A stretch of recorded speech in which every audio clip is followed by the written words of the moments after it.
Olá, amigos! Nesta nova temporada em que estamos ansiosos de responder todas as dúvidas a respeito da doutrina dos Espíritos, você está sendo carinhosamente convidado. Querido irmão, querida irmã, neste ano de 2015, prometemos aulas maravilhosas e vamos cumprir. A TV Nova Luz, criada para iluminar o seu dia e que é colocado sempre no YouTube, que você pode ir lá diretamente no YouTube buscar aquela aula que te interessa mais, programou para os desafios da vida temas capazes de nos orientar nas escolhas melhores para esta existência. Hoje é a nossa segunda videoaula sobre o que é o Espiritismo.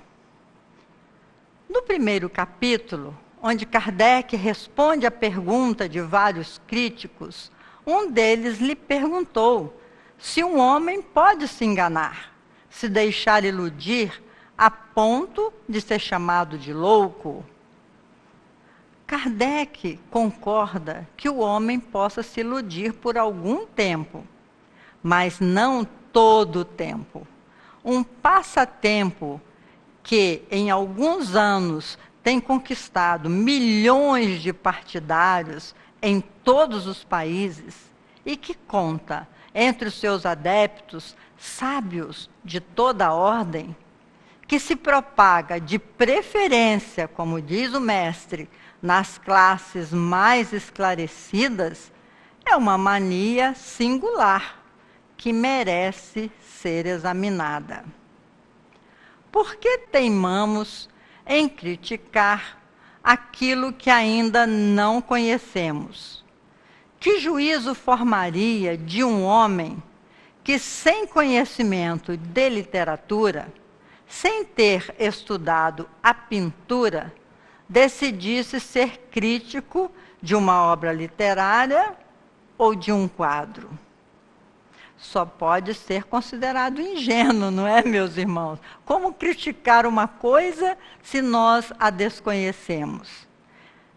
É lógico que para ser um crítico é preciso conhecer a fundo e não superficialmente aquilo que se quer criticar, sem o que a sua opinião não tem nenhum valor.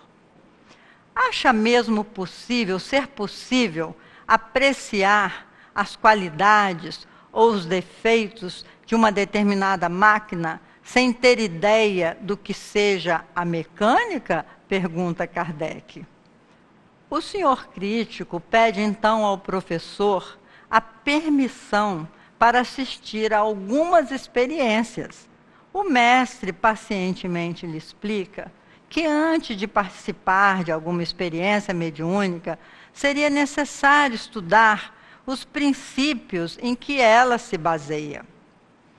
Hoje em dia, meus irmãos, atendemos também pessoas amigas que gostariam muito de participar das reuniões mediúnicas, mas sem nenhum conhecimento prévio que lhes possibilitasse compreender o processo.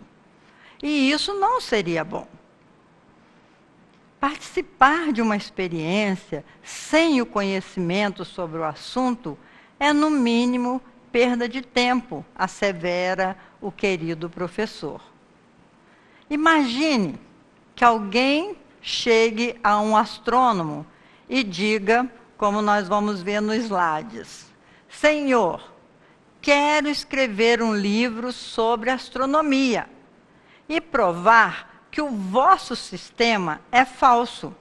Mas como desconheço os menores rudimentos dessa ciência, me deixe usar a sua luneta uma ou duas vezes, o que será suficiente para eu ficar sabendo tanto quanto o senhor. Ora, meus irmãos, imagine o que é você querer entender de astronomia apenas olhando a luneta. Kardec faz uma metáfora, mostrando que como conhecer a dimensão espiritual participando de apenas uma ou duas reuniões. Por analogia, criticar um livro não é condená-lo. Quem empreende essa tarefa deve fazê-lo sem ideias preconcebidas. Porém, se antes de abrir esse livro já o condena em pensamento, o exame não pode ser imparcial. Claro que muitas pessoas paranormais não precisam da presença dos espíritos para produzirem fenômenos interessantes. Outras pessoas, no entanto, precisam da presença dos espíritos. São fenômenos diferentes. Os paranormais realizam os fenômenos anímicos e os médiuns os fenômenos mediúnicos. Assim como existem muitos médiuns sérios, existem também aqueles que se aproveitam da credulidade das pessoas para alcançarem fama e dinheiro. Tornam-se charlatões, porque os bons espíritos os abandonam. Por sua novidade e mesmo por sua natureza, o contato com os espíritos se presta a vários tipos de abuso. O Espiritismo define de forma clara seu verdadeiro caráter exclusivamente moral e afasta de si toda solidariedade com esses que desejam transformá-lo em meio de vida, em instrumento de adivinhação ou de investigações fúteis. Imagine, meus irmãos, quantos médiuns ou quantos paranormais abusam desse contato com os espíritos para ganhar dinheiro de forma fácil. Ignorantes, não sabem o perigo que correm. Os estudiosos da doutrina espírita têm como característica o desinteresse para evitar qualquer tipo de desconfiança. Existiriam charlatões desinteressados? Ao se comprar um vinho falsificado, não se deve concluir que não exista vinho puro, assevera Kardec.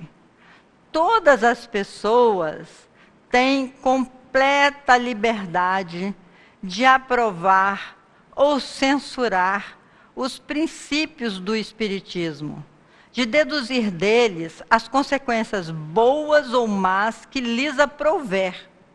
Porém, a consciência impõe ao crítico a obrigação de não falar sobre o que não conhece. Colocamos aí o pensamento do grande escritor argentino Jorge Luis Borges, que diz: a dúvida é um dos nomes da inteligência. E Kardec também coloca com muita clareza que é preferível duvidar de 9 verdades a acreditar em uma só mentira. Havia antigamente, no norte da Índia, uma cidade cujos habitantes eram todos cegos desde o nascimento. Mas apesar de não poderem conhecer o mundo iluminado pelo sol, os cegos queriam ter ideias claras de tudo que existe no mundo. Olha só que interessante. Foi assim que começou a aventura de 5 sábios cegos enviados ao Ceilão. A tarefa mais emocionante que receberam foi a de descobrir o que era um elefante. Continuemos nos slides. Um segurou na orelha, ele concluiu: esse bicho é chato e largo como uma folha de bananeira. O colega dele, que segurou nos dentes ou no dente de marfim, respondeu: qual folha, colega? Elefante é uma adaga ou uma espada. O terceiro cego, que segurou na tromba, ele disse: é um bicho comprido como uma jiboia. O outro, que estava segurando a pata do elefante, disse: é um animal em forma de coluna. E o último, que estava segurando o rabo do elefante, ele concluiu que nada, esse bicho parece mesmo com um chicote. É um chicote o elefante. Vejam bem que nós não percebemos a realidade toda do mundo. A gente percebe com a nossa condição de visão. Um guia de elefantes trouxe para o estudo dos sábios seu bicho mais bonito. Um guia do elefante havia trazido o bicho mais bonito. Um animal de mais de 60 anos, grande, forte e saudável. E a equipe dos cegos usou o seu tato fino e preciso para examinar o bicho. Depois do exame, cada pesquisador procurou oferecer uma definição bem fundamentada de um elefante. Está escrito, como nós vimos nos slides, a percepção de cada um dos cegos levado para a pesquisa. Colegas, disse o diretor da pesquisa, espanta-me a ignorância de vocês. Apesar de muita prática de pesquisa, não perceberam que cada um está tendo a percepção de apenas uma das partes do elefante, disse o guia. Assim, meus irmãos, tem sido a nossa cegueira quando tentamos definir o Espiritismo com as nossas limitadas percepções. Jesus nos advertiu: veja quem tem olhos de ver. Interessante essa historinha dos 5 cegos buscando definir um elefante, um bicho grande, e cada um definiu com as suas percepções, com as suas possíveis percepções. O mestre sempre tem razão.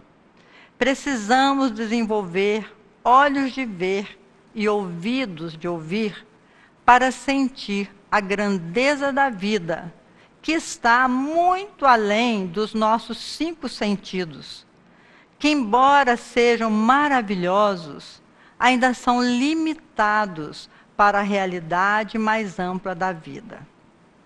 Até o nosso próximo encontro, meu irmão. Não se esqueça de meditar a respeito dessa singela história, em que mostra as nossas limitações de percepção. Muitas vezes a nossa cegueira está na nossa alma.